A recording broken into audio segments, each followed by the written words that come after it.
وإياكم بالآيات والذكر الحكيم أستغفر الله إن الله غفور رحيم اللهم صل على محمد وعلى آل محمد كما صليت على إبراهيم وعلى آل إبراهيم إنك حميد مجيد اللهم بارك على محمد وعلى آل محمد كما باركت على إبراهيم وعلى آل إبراهيم إنك حميد مجيد মহান আল্লাহ রব্বুল আলামিনের দরবারে শুকর আদায় করি যে আল্লাহ সুবহানাহু ওয়া তাআলা আমাদেরকে জুমার নামাজ আদায়ের উদ্দেশ্যে আল্লাহর ঘরে হাজির হওয়ার তৌফিক দান করেছেন। সেই জন্য মাহবুদের শুকরিয়া আদায়ার্থে কালিমাতুশ শুকর পড়ে নি আলহামদুলিল্লাহ। বরকতের নিয়তে একখানা আয়াতি কারিমা তেলাওয়াত করেছি। সরকারে দু আলম সাল্লাল্লাহু আলাইহি ওয়াসাল্লামের অসংখ্য অগণিত হাদিস থেকে একখানা হাদিস পাঠ করেছি। এর আলোকে সংক্ষিপ্ত আকারে কিছু কথা পেশ করবো। আমা তৌফিকি ইল্লা বিল্লাহ। দুনিয়াতে মানুষ নিষ্পাপ হয়ে দুনিয়াতে সকলেই আসে, কেউ গুনাহ নিয়ে আসে। সকল মানুষ পৃথিবীতে গুনাহ মুক্ত হয়েই আসে। একবারে আম্বিয়া আলাইহিস সালাতু ওয়াস সালাম থেকে নিয়ে যত মানুষ পৃথিবীতে আগমন করেছে, প্রত্যেকটা মানুষ গুনাহ মুক্ত, গুনাহ ছাড়া এই পৃথিবীতে আগমন করেছে। আর যাওয়ার সময় শুধুমাত্র আম্বিয়া আলাইহিস সালাতু ওয়াস সালাম তারা নিষ্পাপ আসছেন, নিষ্পাপ গেছেন। আর বাকি উম্মতের অবস্থা হলো যে আমরা নিষ্পাপ হয়ে আসলাম, যাওয়ার সময় অনেক গুনাহ নিয়ে গেলাম, অনেক পাপ নিয়ে গেলাম। এটা হলো আমাদের অবস্থা। বরঞ্চ আল্লাহ তো নিষ্পাপ পাঠাইছিল, দরকার ছিল নিষ্পাপ হয়েই যাওয়া, কিন্তু পাঠাইছে নিষ্পাপ, যাই পাপ নিয়ে, গুনাহ নিয়ে, অপরাধ নিয়ে, নাফরমানি নিয়ে। তো আল্লাহ পাঠাইলো এক কাজে নিষ্পাপ কইরা, আর আমরা যাই গুনাহ আর পাপ নিয়ে। বরঞ্চ কেন এটা? কারণ হলো আমার ভিতরে আল্লাহর ভয় নাই বা চলে গেছে, থাকে না। জাহান্নামের শাস্তির কথা আমার স্মরণ থাকে না। যেই কারণে আমি যে পাপ মুক্ত হয়ে আসলাম, যাওয়া দরকার ছিল আমার পাপ মুক্ত হয়েই। আমাকে যেহেতু আল্লাহ এমনিতে পাঠাই নাই, একটা কাজ দিয়েই পাঠাইছেন, একটা মাকসাদ আর উদ্দেশ্য নিয়ে দিয়েই আল্লাহ পাক আমাকে এই দুনিয়াতে পাঠাইছেন। তো পাপ মুক্ত পাঠাইছে, পাপ মুক্ত ভাবে যাওয়ার কথা ছিল, কিন্তু আমাদের অবস্থা হলো যে আল্লাহর কথা, আখিরাতের কথা ভুলে গিয়ে আমাদের জীবন চলার পথ দেখলে মনে হয় না যে আমার মরণ আছে, মনে হয় না যে আমাকে পুলসারাত পাড়ি দিতে হবে, মনে হয় না যে আমাকে জান্নাত জাহান্নামের কিছু বিষয় আমার সামনে আছে বা আল্লাহ পাকের সামনে আদালতে দাঁড়াতে হবে, সেই কথা আমার মনে হয় না। এমন আমার জীবন চলার পথের পদ্ধতি।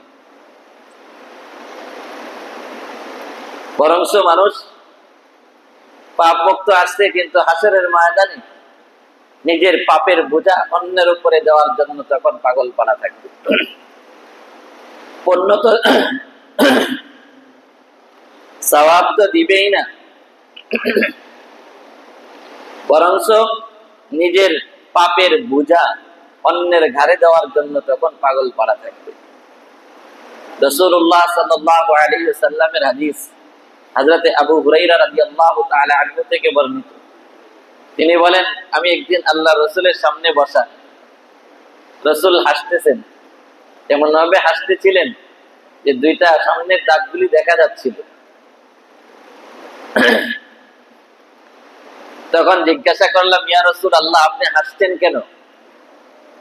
রাসূলুল্লাহ সাল্লাল্লাহু আলাইহি ওয়াসাল্লাম ইরশাদ করলেন, এ আবু হুরায়রা, আমি ওই দুই ব্যক্তির কথা স্মরণ হয়েছে আমার, যে দুই ব্যক্তির ব্যাপারে আল্লাহ পাক হাসরের ময়দানে জিজ্ঞাসা করবে, একজন বাদী আর একজন বিবাদী। একজন বাদী আল্লাহর কাছে বলবে যে আল্লাহ, বিবাদীর থেকে আমার হক আদায় করে দাও। তার কাছে পাওনা ছিল, যে কোনো পদ্ধতিতে তার হক তার কাছে আছে। বাদী হয়ে আল্লাহর কাছে আরেকজন বিবাদীর ব্যাপারে বলবে, আল্লাহ, বিবাদী থেকে আমার হক তুমি আদায় করে দেন। আল্লাহ তাআলা তখন বিবাদীকে বলবে, তুমি বাদীর হক আদায় করে দাও। বিবাদী বলবে, আল্লাহ, আমার কাছে তো এমন কোন নেকি নাই যে নেকিটা আমি দিয়ে তার হক আদায় করব। তখন বাদী বলবে, আল্লাহ, যদি তার কাছে হক আদায় করতে গিয়ে নেকি আমাকে দেওয়ার মতো কোনো তার ব্যবস্থা নাই, তার কাছে এমন পুঁজি আর সম্বল নাই, পাথেও নাই, তাহলে আল্লাহ একটা কাজ করা যাক, আমার হক তো আমি চাই, আমার গাড়ে কিছু পাপের বোঝা আছে, এই পাপের বোঝাগুলো তার গাড়ে চাপিয়ে দেওয়া হোক। এই কথা বলে আবার রাসূল সরকারে দো আলম সাল্লাল্লাহু আলাইহি ওয়াসাল্লাম কাঁদতে শুরু করলেন।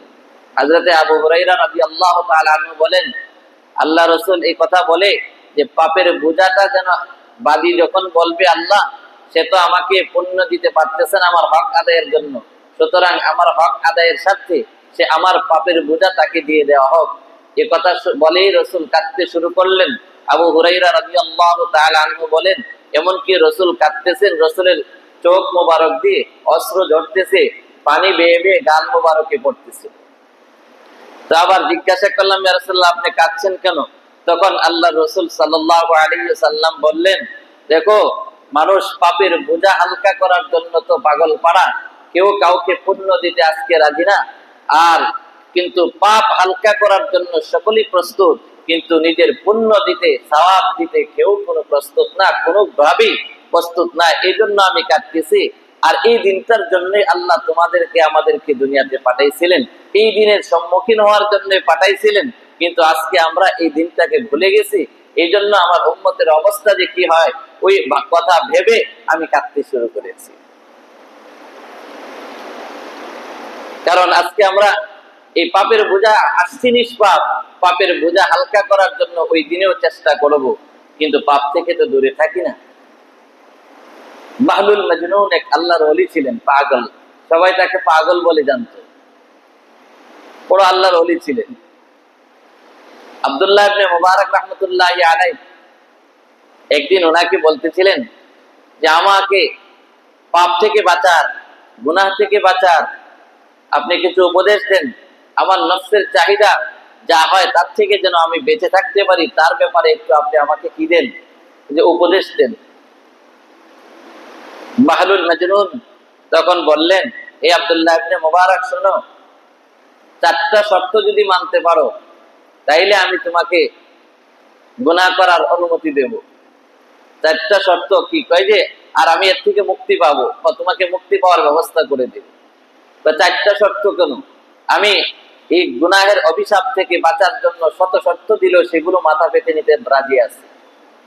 তখন বাহলুল মাজনুন বললেন, হে আব্দুল্লাহ ইবনে মুবারক, যখন তোমার গুনাহ করতে মনে চায় তখন তুমি আল্লাহ দেওয়া রিজিক, যে জিনিসটা, যে রিজিক আল্লাহ তোমাকে দিয়েছেন, সেই যে রিজিক খেয়ে তুমি দুনিয়ার জীবন যাপন করো, তো আল্লাহর দেওয়া রিজিক খাওয়া যখন গুনাহ করতে মনে চাইবে তখন আল্লাহর দেওয়া রিজিক খাওয়া ছেড়ে দিবা, বন্ধ করে দিবা।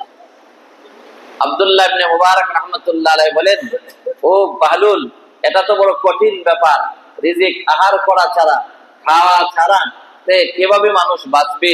ওই যে আপনি তো জ্ঞানী মানুষ, বড় আলেম, তাহলে আপনি জ্ঞানী হওয়া সত্ত্বে কথা কিভাবে বলেন? যেই মালিক, যেই সত্তা আমাকে আপনাকে লালন পালন করতেছে, যেই সত্তা আমাকে আপনাকে খানা খাওয়াচ্ছে, যেই সত্তা আমার আপনার সব ভরণ পোষণের ব্যবস্থা করছে, রিজিক প্রদান করতেছেন, ওই মালিকের রিজিক খাইবেন আর ওই মালিকের নাফরমানি আর অবদ্ধতা করবে বান্দা, এটা কিভাবে সম্ভব? এটা কোন ইনসাফের কথা, কোন ন্যায় বিচারের কথা?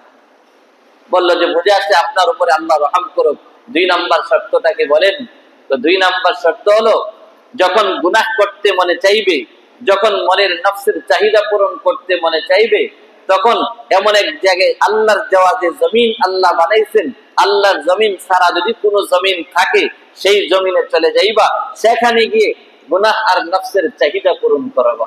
তখন আব্দুল্লাহ ইবনে মুবারক রাহমাতুল্লাহ আলাইহি বলেন, ও বাহলুল মাজনুন, এটা কি সম্ভব? প্রথম শর্ত থেকে তো দ্বিতীয় শর্ত আরো কঠিন, কারণ আল্লাহর জমিন ছাড়া পৃথিবীতে আসমানের নিচে আর কোনো জায়গা, কোনো জমিন, কোনো অংশ বিন্দু পরিমাণ কোথাও কারো মালিক নাই।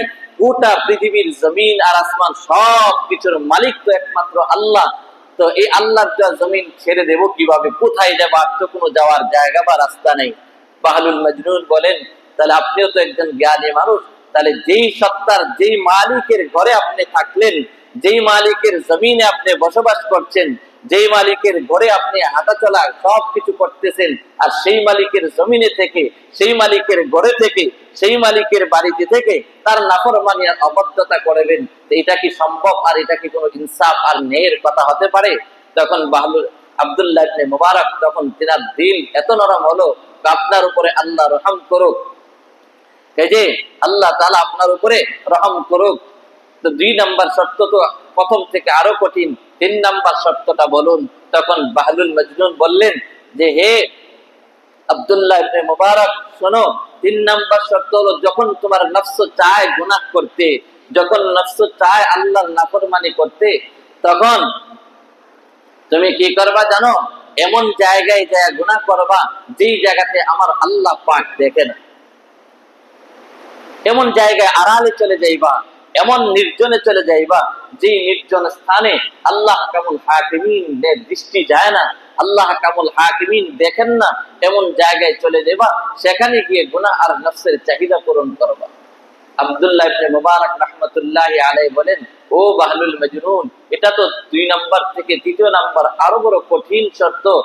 কোথায়? এমন তো কোনো জায়গা নাই যেখানে গেলে আল্লাহর নজরের বাইরে, কারণ আল্লাহ হাজির ও নাজির, আল্লাহ আলিমুল গায়ব, একমাত্র হাজির নাজিরের গুণে গুণান্বিত, অদৃশ্যের মালিক, জ্ঞানের অধিকারী একমাত্র আল্লাহ কামুল হাকিমিন। আল্লাহ সর্বত্র বিরাজমান, আল্লাহ সব জায়গায় আছেন, সব কিছু দেখেন। আবার এটাও কেউ কেউ বলবে, আল্লাহ সর্বত্র বিরাজমান কেন করে বলে ফেললো? আইসেন, বুঝে না আসলে পার্সোনাল যোগাযোগ করেন। এই সমস্ত বিষয় তো ছোট্টখাট্ট বিষয় না, বুঝাইতে গেলে এমন কিতাব আছে যে কিতাব আপনার দিলে দাঁত ভাঙে, সব 32টা জায়গা 40টা বাংলো ওই কিতাব পড়তেও পারতেন না, আর বুঝাও আপনার ক্ষমতায় আসবে না, কারণ এটা কওমি মাদ্রাসার শিক্ষা, যেটা কিন্তু আফসোসের বিষয়। আর সেই কওমি মাদ্রাসা সিলেবাস নিয়েও ভাইরাল হওয়ার জন্য ভাইরাস দুনিয়াতে ছড়াইছে। যে কওমি মাদ্রাসার ওলামায়ে কেরাম এতটুকুই জানে, তারা একটা মসজিদ আর মাদ্রাসা পাইলে যথেষ্ট। ও নিমক হারাম, আমি তোমার এত বড় স্পর্ধা কোত্থেকে আসলো যে কওমি মাদ্রাসার নেশাব নিয়ে, পাঠ্য তালিকা নিয়ে তুমি কথা বলার সুযোগ পাও? বরং কওমি মাদ্রাসার পাঠ্য তালিকার কিতাব যদি তোমার সামনে দেওয়া হয়, তুমি কেন তোমার উস্তাদদেরকে যদি নিয়ে আসো, এমন কিতাব আছে তোমার উস্তাদ বৃন্দরা পর্যন্ত পড়তে পারবে না, বুঝবে তো দূরের কথা। সুতরাং এই জন্য কওমি মাদ্রাসার নেশাবে এমন কিছু পড়ানো হয়, আল্লাহ যে সর্বত্র বিরাজমান এটা কোরআন দিয়ে বোঝানো আছে। কারণ তোমাদের দৌড় ততটুকু যায় নাই, এই জন্য তোমরা বক্তব্য দিয়া ভাইরাল হয়া ভিতরে তো ভাইরাস ঢুকা দিছে, ভাইরালের নাম দিয়া ভিতরে ভাইরাস ঢুকায় রাখছো, এই জন্য ওই আয়াত তোমাদের সামনে আসে না। যাই হোক, বলতেছিলাম আল্লাহ সর্বত্র বিরাজমান, আসছে কথা। এটা যদি এই জন্য বলে দিলাম, এরকম কিছু লোক আছে বলা বলি করে যে আল্লাহ সর্বত্র বিরাজমান না, ইস্তাওয়া আলাল আরশ বলে দলিল পেশ করে। ইস্তাওয়া আলাল আরশ বলে যে দলিল দেন তার কথাও ঠিক আছে। আর আল্লাহ পাক অন্য আয়াতের মধ্যে, এখন চাইলে আপনাকে যাইতে হবে ফালসফে দার্শনিক শাস্ত্রের আলোচনায় যেতে হবে। আজকে আমার সেই বিষয়ের আলোচ্য বিষয় না, সেদিকে যাচ্ছি না। তো বলতেছিলাম যে আল্লাহ হাজির ও নাজির, আল্লাহ সব কিছু দেখেন, আল্লাহ সব কিছু খবর রাখেন, সব কিছু শুনেন, সর্বত্রই আল্লাহ আছেন। তো তারপরে বলে ফেলি কথাটা, যারা নাইলে আপনাদের একটা কুটকুটি থাকবে, যে কারণ আল্লাহ কোরআনে বলছেন ওয়াসিআ কুরসিয়ুস সামাওয়াতি ওয়াল আরদ, ওয়াসিআ কুরসিয়ুস সামাওয়াতি ওয়াল আরদ, আয়াতুল কুরসির এই আয়াত। মান্তিক কিতাব আছে, যেই ব্যক্তি আমি নাম বলতে চাই না, কারো বিরুদ্ধে আমি বক্তব্য কখনো দেই না, কিন্তু কোরআন সুন্নাহর বিরুদ্ধে যখন কথা বলবে তার সঠিক কথাটা বলে দেওয়া দায়িত্ব হিসাবে বলি। আপনি কওমি মাদ্রাসার নেসাব নিয়ে, আরে কওমি মাদ্রাসার নেসাবের পড়ুয়ারা, আপনি তো মসজিদকে তুচ্ছ করলেন, দ্বীনি প্রতিষ্ঠানকে তুচ্ছ করলেন, রসুলকে আপনার মতো ব্যক্তি, আপনার এতটুকু যোগ্যতা হয়েছে রসুলকে সাংবাদিক বলে আখ্যায়িত করে ফেলেন, এটা কত বড় রসুলের সামনে বেয়াদবি! এর চেয়ে বড় বেয়াদবি হইতে পারে? আমার নবীকে আল্লাহ পাক পর্যন্ত নাম নিয়ে ডাক দেয় নাই, ইয়া আইয়ুহার রাসূল বলেছেন, ইয়া আইয়ুহান নবী বলেছেন। কোথাও আল্লাহ পাক আমার নবীকে এত মর্যাদার নবী, এত শানওয়ালা নবী, এত মানওয়ালা নবী, এত উচ্চ পর্যায়ের নবী, তার কোনো তুলনা পৃথিবীতে চলে না, কোনো নবীর সাথে চলে না, কোনো সৃষ্টির সাথে যার তুলনা চলে না, তাকে আপনি সাংবাদিকতার মতো সাধারণ ন্যূনতম একটা পেশার সাথে আমার নবীর পেশাকে তুলনা দেওয়া, এটা নবীর সাথে বেয়াদবি ছাড়া আর কিছুই হতে পারে না। এটা কেন জানেন? এগুলা হলো ওই দুনিয়ার স্বার্থে, ভোটের স্বার্থে, রাজনৈতিক স্বার্থে, এছাড়া আর কিছুই নয়। ও মুসলমান, শুনে রাখেন, আফসোস লাগে। আরে রাজনীতি আপনার ক্ষমতা আসলে আসবে, আপনি রাসূলুল্লাহ সিয়াসত রাজনীতি করেন, না আসলেও কোনো অসুবিধা নেই।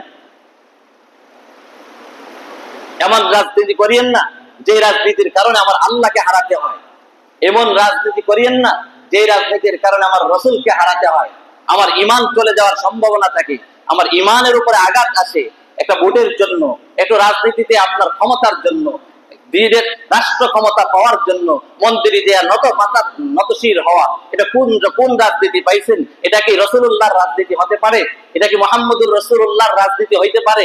রাসূলুল্লাহ রাষ্ট্র পরিচালনা করেছেন, রাসূলুল্লাহ সিয়াসত করেছেন, কিন্তু এই আপনাদের মতো এরকম ভোট পাওয়ার জন্য ক্ষমতার লোভী হয়ে মন্দিরে গিয়ে মাথা নত করে নাই, মূর্তির সামনে শিরকি কার্যক্রমকে সাপোর্ট করে নাই, মূর্তির সামনে মূর্তিকে সমর্থন দিয়ে শিরককে সমর্থন আল্লাহ রসুল দেয় নাই, বরং মসজিদে নববীতে বসে বসে গোটা পৃথিবীর রাষ্ট্র, গোটা পৃথিবী পরিচালনা করেছেন আমার নবী। এই জন্য আবার আপনি বলবেন যে হ্যাঁ, আবার এমন ব্যক্তির আদর্শ নিয়ে আপনারা কি করেন? রাজনীতি করেন, যেই ব্যক্তি নাকি আল্লাহকেও দোষারোপ থেকে খালি রাখে নাই, যেই ব্যক্তি রসুলদেরকেও নিষ্পাপ হওয়ার কথা থেকে রসুলরাও পাপ করেছেন বলে আখ্যায়িত করেছে, নাউযুবিল্লাহি মিন যালিক। যেই ব্যক্তির আদর্শ ছিল, যেই ব্যক্তির চিন্তা চেতনা ছিল, আল্লাহ জিনার বিচার করে বান্দার উপরে জুলুম করেছে, নাউযুবিল্লাহি মিন যালিক। এখন বলেন আবার সাহাবায়ে কিরামদেরকে যারা মিয়ারে হক মানে নাই, এমন ব্যক্তির আদর্শ, তখন প্রশ্ন করলে আবার উত্তর দেন যে না, আমরা তো ওনার এই আকীদা গ্রহণ করি না, শুধু রাজনৈতিক নীতিমালাগুলি গ্রহণ করলাম। ও আমি প্রশ্ন করতে চাই আপনাদেরকে, শিক্ষিত সমাজ যারা এই কথা বলে উত্তর দেন যে রাজনীতির জন্য কি, এমন যেই লোকটা আল্লাহ নিয়ে প্রশ্নবিদ্ধ করে, রাসূলদেরকে নিয়ে প্রশ্নবিদ্ধ, সাহাবায়ে কিরামদেরকে নিয়ে প্রশ্নবিদ্ধ, এমন ব্যক্তির কাছ থেকে আপনি রাজনৈতিক কারিকুলাম আনতে হবে। আমার নবীর সিরতের মধ্যে, আমার নবীর আদর্শের মধ্যে, আমার নবীর জীবনের মধ্যে কি রাজনৈতিক আদর্শ নাই? এটা অযৌক্তিক কথা, ভ্রান্ত কথা, তার সন্দেহের কোনো অবকাশ নাই। এগুলি হলো আপনাদের একমাত্র ক্ষমতার লোভের কারণে রাজনীতির কি যে কারিকুলাম আপনাকে ওই মৌদুদী সাহেব থেকে আনতে হবে, আর আমার নবীর কাছে রাজনীতির কারিকুলাম নাই। কি বলেন? আমার নবীর কাছে কি রাজনীতির কারিকুলাম নাই? নবী কি রাজনীতি শিক্ষা দেয় নাই? নবী এমন কোন জিনিস আছে আল্লাহ পাক নবীর মাধ্যমে পৃথিবীতে মানুষ চলতে গেলে, চালাইতে গেলে এমন কোন বিধান আছে, বিষয় আছে, যেই বিষয় আমার নবীর মাধ্যমে আল্লাহ পাক কমপ্লিট করে দেয় নাই? তাহলে কেন একজন বাতিল আকীদার তার কাছ থেকে আমার যদি ভিন্ন কথাগুলি বললে, প্রমাণিত করতে পারলে, ওই যে ওইগুলি তো আমরা বিশ্বাস করি না, শুধুমাত্র তার রাজনৈতিক কারিকুলাম গুলিকে আমরা গ্রহণ করি। আমি বলবো তাহলে রাজনৈতিক কারিকুলাম আমার নবীর চাইতে, আবু বকরের সিদ্দিকের চাইতে, ওমর খলিফাতুল মুসলিমিনের চাইতে, হযরত উসমানে ফারুকের চাইতে, হযরত কি যে কয় আলী রাদিয়াল্লাহু তাআলা আনহুর চাইতে, ওমর ইবনে আব্দুল আজিজ রাহমাতুল্লাহ আলাইহির চাইতে, এবং সাহাবা খুলাফায়ে রাশিদিন এবং তাবিঈন, তাবিঈন, আইম্মা মুজতাহিদিনদের সিয়াসতের মধ্যে আপনার রাজনৈতিক কারিকুলাম নাই। আর একজন যেই লোকটা আল্লাহকে নিয়ে প্রশ্ন করলো, রাসূলদেরকে নিয়ে প্রশ্ন করলো, সাহাবীদেরকে নিয়ে প্রশ্ন করলো, ওলিয়া উলিয়াদেরকে নিয়ে প্রশ্ন করলো, এমন এক ব্যক্তির আদর্শ নিয়ে আপনাকে রাজনীতি করতে হবে। এটাই পরিষ্কার হয়ে যায় আসলে রাসূলুল্লাহর রাজনীতি করতে চান না, রাসূলুল্লাহর দ্বীন প্রতিষ্ঠা করার উদ্দেশ্য নয়, বরং নিজেদের মন গড়া মতাদর্শ প্রতিষ্ঠা করাই হলো এই রাজনীতির একমাত্র উদ্দেশ্য।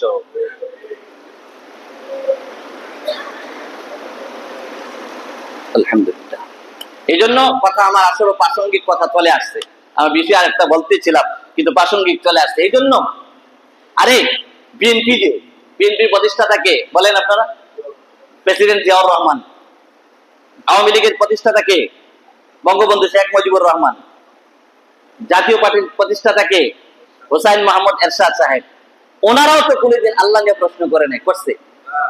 রসুল নিয়ে বলছে যে রসুলটা নিষ্পাপ না, আল্লাহ জুলুম করছে, রসুলগণ নিষ্পাপ না, সাহাবায়ে কেরাম নিয়ারে হক না, মাপ কাটি না।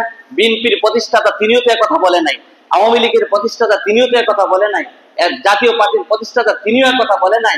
আপনি ইসলামী রাজনীতির নাম দিয়া এই সমস্ত আকীদা পোষণ করে ইসলামী রাজনীতির নাম দেন, এটা ইসলামী রাজনীতি না নিজেদের মতাদর্শের রাজনীতি? বলতে গেলে আরো কঠিন কথায় যেতে হয়। গণতান্ত্রিক বিষয় গেলে তো আরো অনেক কঠিন শরীয়তের দৃষ্টিকোণ থেকে। আপনি আবার ইসলামী বলেন, রাজনীতি করেন ভালো কথা, ইসলাম ব্যবহার করে লাভ নেই। ইসলাম ব্যবহার করেন না, রাজনীতি করতেছেন, করতে থাকেন। আমার কথা শুধু আমি নিজে রাজনীতি করি না, কোনো পার্টির সাথে সক্রিয় ছাত্র জমানা থেকে এখনো কোনো পার্টির সাথে জড়িত না। কেন্দ্রীয় পর্যায়ের দায়িত্ব দেওয়ার জন্য এই বছর বিভিন্ন পার্টি থেকে অফার আসছে, একটা না একাধিক পার্টি থেকে। জেলা পর্যায়ের সভাপতি সেক্রেটারি দিবে, কেন্দ্রীয় পর্যায়ের বড় দায়িত্ব দিবে। আমি বলছি দোয়া চাই, মা চাই, রাজনীতি যারা করেন করেন, কিন্তু যদি হক থাকে সকলকে আমি সাপোর্ট করি যারা হকপন্থী আছেন, কিন্তু রাজনীতির সাথে থাকার মতো পরিবেশ এই নাই। যদি ইসলামী রাজনীতি থাকতো তাইলে ইসলামী রাজনীতি বলতে বলবেন আবার প্রশ্ন, সেদিকে যাচ্ছেন, অনেক কথা প্রশ্ন আছে, উত্তর আছে, বাকি করেন করতে থাকেন, কিন্তু ইসলামের নাম দিয়া ইসলামের বিরুদ্ধে অবস্থান নেবেন এই কথার এই সুযোগ কারো দেওয়া যাবে না। রাজনীতি করেন, যার যার গতিতে করেন, এটা আপনাদের যার যার ব্যক্তিগত ব্যাপার। রাজনীতি নিয়ে আমার কোনো কথা নাই, কিন্তু ইসলাম ব্যবহার করে ইসলামকে বিকৃতি করবেন, ইসলামকে ব্যবহার করে ইসলামের নামে অপপ্রচার করবেন। একটা ভোট দিলে 18 কোটি মানুষের নামাজ পড়লে যে সওয়াব হবে, এই সওয়াব হয়ে যাবে। কোন হাদিসে পাইছেন আপনি? কোন কোরআনে পাইছেন আপনি? আর শিক্ষিত সমাজ দুঃখ নিয়ে কথাগুলি বলতে চাই। প্রথমে বলি আমি কারো বিরুদ্ধে কথা বলি না, এটা কোন হাদিসের কথা বলেন আপনারা? এটার নাম রাজনীতি? ইসলামী রাজনীতি বললেন না, রাজনীতি করেন, করতে আছেন, ইসলাম কেন ব্যবহার করেন? সিটিগুলোর উপরে যদি লেবেল লাগায় দেয় 22 ক্যারেট, তাহলে কি স্বর্ণ হয়ে যাবে? সিটিগুলি থেকে যাবে। এটার মধ্যে সিটিগুলোর উপরে 22 ক্যারেট 21 ক্যারেট যাই লাগান না কেন, তার দ্বারা সিটিগুল স্বর্ণে রূপান্তরিত হয় না। আর ইসলামের নাম দিয়া ইসলামের আকীদার পরিপন্থী কাজ চালু করা, এর দ্বারা ইসলামী রাজনীতি হবে না। যাই হোক, কথা আমার অন্যদিকে চলে যাচ্ছে। এগুলি কেন জানেন? এগুলি হলো আল্লাহ পাকের ভয় আমার অন্তরে, আপনার অন্তরে না থাকার কারণে। বলতেছিলাম বাহলুল মাজনুন বলছিলেন ওই হাজের নাজের থেকে কথা চলে আসে, আল্লাহ সর্বত্র বিরাজমান, তো ওয়াসিআ কুরসিয়ুহুস সামাওয়াতি ওয়াল আরদ বলছে। আচ্ছা আপনারা বলেন, শিক্ষিত সমাজ সায়েন্স কি বলে? পৃথিবী ঘুরে না সূর্য ঘুরে? বলেন, ঘুরে না?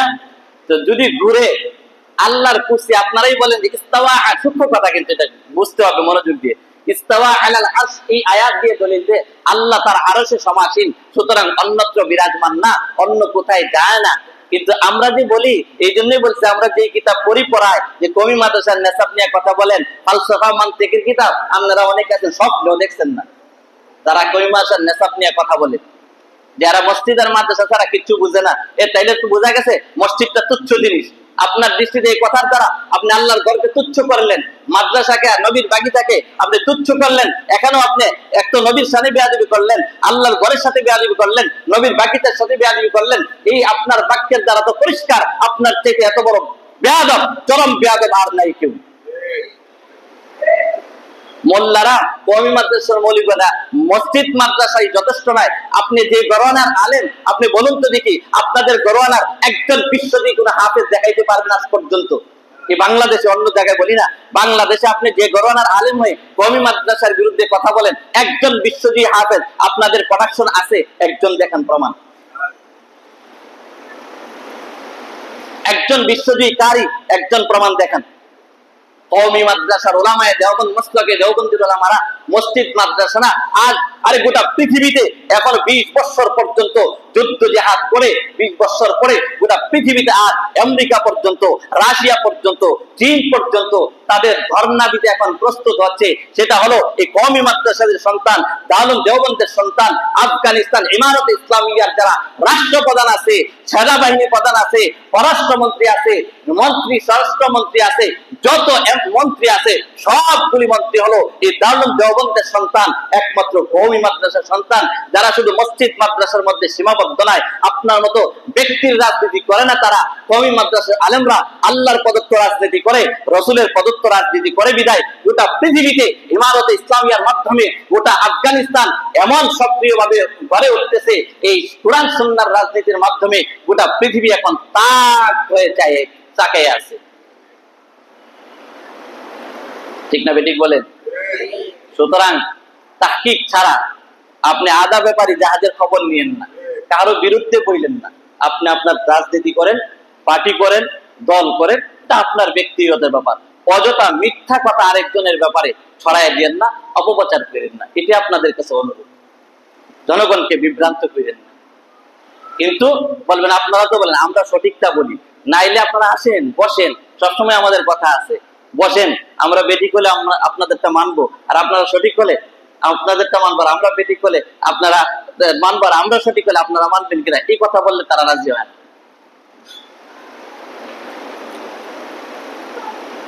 যাই হোক, বলতেছিলাম কথাগুলো এই জন্য কওমি মাদ্রাসার নেশাব করেই গোটা পৃথিবী কাঁপাইছে, এখনো কাঁপাচ্ছে, কিয়ামত পর্যন্ত এই কওমির সন্তানদের মাধ্যমে গোটা পৃথিবীতে আলোড়ন সৃষ্টি হচ্ছে এবং হবেও ইনশাআল্লাহ। আপনি কথা বলেন যে মসজিদ মাদ্রাসা নিয়ে, আরে আমাদের যে কওমি মাদ্রাসার ছাত্র স্টুডেন্ট আছে, আপনি আপনার যারা টিচার আছে এরাও তো আমাদের ছাত্ররা সাথে আইসা কিতাবের ইবারত পড়ার যোগ্যতা পাইবেন। আমাদের যে ছোট ছোট মাওলানারা আছে, রেজাউল করিম আবরার সাহেব দেখতে ছোটখাটো, ঠিক কিনা? ওনার সাথে তো আপনার মতো ব্যক্তি না, আপনার মতো শত হাজার আইলো। আমাদের যে ছোট্ট ছোট্ট মাওলানারা আছে দেখতে, আবার ইয়া বলেন না, ওনারা দেখতে বয়সে যে অল্প অল্প বয়সী যে আলেম আছে, ওনাদের সামনে আসলে 10টা পৃষ্ঠা 5টা পৃষ্ঠা হাদিসের কিতাবের পরে দেখাইতে পারবেন। আরিফ বিন হাবিবের মতো অল্প অল্প বয়সের এত বড় একজন আলেমের সামনে আইসা কিতাব পড়তে পারবেন না। বাংলাদেশে এমন আপনার গরওয়ানার এমন আলেম একজন নিয়ে আসেন, যারা বাংলাদেশের জাতীয় মসজিদের বর্তমান যে খতিব, তার যে এলেমের কত দূর, এলেমের কত পাওয়ার, তার যে তাকওয়ার কত পাওয়ার, এলেমের কত তেজ আছে, একজন নিয়ে আসেন। দেখতে তো লোকটাকে ছোটখাটোই বোঝা যায়, শুধুমাত্র বয়সটাও বেশি না, আমাদের বয়সেরই হবে বা অল্প কিছু বেশি হবে। একটু আসেন না, দেখেন, আবার এই নেশাবের বিরুদ্ধে কথা বলেন, কি পরিমাণ জ্ঞান রাখে আর রাখে না। আপনি তো আইসা দেখেন না যে চিকন মরিচের জালটার ডেস্টটা কতটুকু। এই জন্য ভাইরা কথা বলতেছিলাম, আমি একটা বিষয় নিয়েছিলাম, কিন্তু বিষয়টা দুঃখের বিষয়, আফসোস করতে গিয়ে চলে গেল অন্যদিকে। 4 নম্বর 3 নম্বর বলছিল যেখানে কেউ দেখে না, বাহলুল বলছিল আব্দুল্লাহ ইবনে মুবারকের, সেখানে গিয়ে গুনাহ করে। তখন ওই যে বাহলুল এত বড় শক্ত, পৃথিবীতে আল্লাহ দেখে না এমন কোন জায়গা তো নাই। এমন কোন জায়গা আছে যেখানে আল্লাহর নজরে নাই? আল্লাহ দেখে না? আপনি যদি একবারে 7 সমুদ্র 13 নদীর নিচেও যান, সেখানেও আল্লাহ দেখে কি দেখে না? এই আকীদা বিশ্বাস রাখে যারা, তারাই হলো আহলে সুন্নাত ওয়াল জামাতের আকীদা। এটাই সাহাবীদের আকীদা, এটাই তাবিঈনদের আকীদা, এটাই তাবিঈনদের আকীদা, এটাই জামাতে সাহাবীদের আকীদা হলো যে আল্লাহ সবকিছু দেখেন, সবকিছু খবর রাখেন, সবকিছু শুনেন, সর্বত্র বিরাজমান। এই আল্লাহ দেখেন না এমন জায়গা নাই। সুতরাং এমন জায়গা কোথায় তালাশ করব আর কোথায় কি করব, গুনাহ করব। 4 নম্বরে কি? তখন বাহলুল মাজুন আব্দুল্লাহ ইবনে মুবারক রাহমাতুল্লাহ আলাইহি বললেন, 4 নম্বরে হলো যখন মালাকুল মউত ফেরেশতা আসবে, তখন একটু বললেন যে রাখেন, আমি তো বাদশাহী করতেছি, আমার তো অনেক কাজ সম্পদ আছে, অর্থ করি আছে, সুতরাং একটু আমার আত্মীয় স্বজন দায়িকা আমি সম্পদ গুলিকে একটু বন্টন করে দেওয়া যায়, আর তাদেরকে কিছু ওসিয়ত করে যায়, এই সেই করে যায়, একটু সুযোগ নিয়েন। ওই যে মালাকুল মউত তো যার কাছে আসে, যেই সময় নিয়ে আসে, এর বাইরে পৃথিবীর কোনো মানুষ তো তার থেকে সময় নেওয়ার কোনো সুযোগ পায় না। সুতরাং মালাকুল মউত তো আমাকে কোনো সুযোগ দিবে না। বাহলুল তখন বললেন, ও আব্দুল্লাহ ইবনে মুবারক, ঠিক তেমনি ভাবে এরকম বাদশা হারুনুর রশিদকে এরকমই বলেছিলেন যে যদি এতটুকু না হয় মালাকুল মউত থেকে সুযোগ নেওয়া যাবে না। আল্লাহ দেখে না কোথাও এমন কোন জায়গা নাই, হ্যাঁ, আল্লাহর জমিন ছাড়া কোনো জমিন নাই, আল্লাহর রিজিক ছাড়া কেউ রিজিক বানাইতে পারবে না। সুতরাং তার দেওয়া রিজিক খায়া, সুতরাং তার জমিনে থাইকা, সুতরাং কি যে পায় তার মালাকুল মউতে যেহেতু সুযোগ দিবে না, আর আল্লাহ কোথাও দেখে না এমন নাই, সুতরাং তুমি কখন আর জাগবে, কখন তুমি দুনিয়ার মোহ ছাড়বে আর আখিরাত মুখী জীবন গড়বে। এজন্য ভাইরা আমার, কারণ আল্লাহ পাক, আল্লাহ রাসূল বলে ইত্তাকিল্লাহ হাইসুমা কুন্ত, হে মুআজ তুমি যেখানেই থাকো আল্লাহকে ভয় করে চলো। আল্লাহর ভয় অনেক জিনিস, কিন্তু আজ আমরা আখিরাত থেকে দূরে চলে গেছি। আরে আবু হুরায়রা রাদিয়াল্লাহু তাআলা আনহু, যা তিনি আল্লাহ রাসূল থেকে 5000-এরও ঊর্ধ্বে হাদিস বর্ণনা করেছেন, এমন কোন হাদিসের কিতাব নাই যে কিতাবের পৃষ্ঠা নাই যেখানে আবু হুরায়রা থেকে বর্ণিত হাদিস নাই। এত বড় জলিলুল কদর সাহাবী, যে 5000-এর ঊর্ধ্বে আমার নবী থেকে হাদিস বর্ণনা করলেন, তিনি কাঁদতেছেন। একজনের লোকেরা জিগায়, এ আবু হুরায়রা তুমি কেন কাঁদো, তোমাকে কোন জিনিস কাঁদাচ্ছে, তুমি কি দুনিয়ার জন্য কাঁদতেছো? আবু হুরায়রা বলেন, না, আমি দুনিয়ার জন্য কাঁদি না, আরে আমি তো কাঁদতেছি, আমার সফর তো আখিরাতের সফর অনেক লম্বা, কিন্তু আমার পাথেও সরঞ্জামারিত্ব অনেক কম, অনেক স্বল্প, কিন্তু না জানি আমি পুলসিরাত পাড়ি দেওয়ার সময় জাহান্নামের মধ্যে পড়ে যাই কিনা, এই ভয়ে আমি কাঁদতেছি। ও ভাইয়ের আমার, এই জন্য আল্লাহ পাক আমাদেরকে আল্লাহর ভয় অন্তরে পয়দা করে। আর কখন আমরা নিজেকে বুঝবো, কখন ঘুম থেকে জাগ্রত হব, এই জন্য ভাই মরণ আসবে, কখন আল্লাহর কাছে যাব। আজকে দাঁড়িয়ে রাখতেছি না, দাড়িটা ছাড়া কখন মরণ চলে আসবে, আমি আল্লাহর সামনে কিভাবে দাড়ি ছাড়া হাজির হব? আমি এখনো সুন্নতি লেবাস ধরতেছি না, আমি সুন্নতি লেবাস ছাড়া কিভাবে আল্লাহর সামনে দিয়ে হাজির হব, আমার নবীর সামনে কিভাবে হাজির হব?